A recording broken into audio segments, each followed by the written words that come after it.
High, cooking with काजलमध्ये आपलं स्वागत आहे। आज बनवणार आहे मी चवळीची भाजी। बघू शकता मी मीठ टाकून अशी छान धुवून घेतलेली नितळण्यासाठी चाळणीमध्ये ठेवलेली आहे।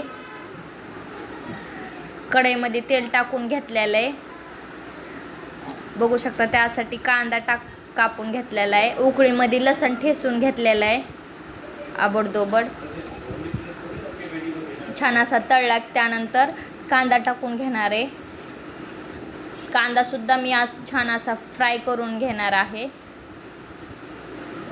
त्यानंतर हिरवी मिरची मी थोडीशी जास्त घेतली कारण कमी तिखटवाली, त्याच्यामुळं तुमच्या तिखट जसं खाता तुम्ही त्यानुसार घेऊ शकता।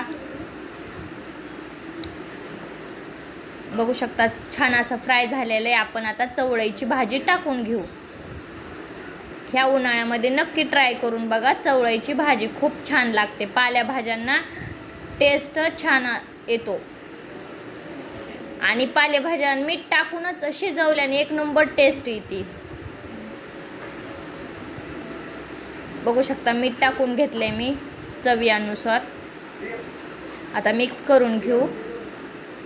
न पाणी टाकता मिठावरच शिजती भाजी, त्याच्यामुळे मी काय पाणी टाकलं नाही।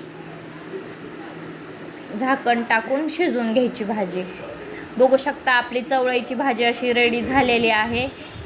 आजची चवळीची भाजी कशी वाटली नक्की कमेंटमध्ये सांगा आणि भाकरीसोबत एन्जॉय करा। कुकिंग विथ काजल लाईक करा, शेअर करा, सबस्क्राईब करा।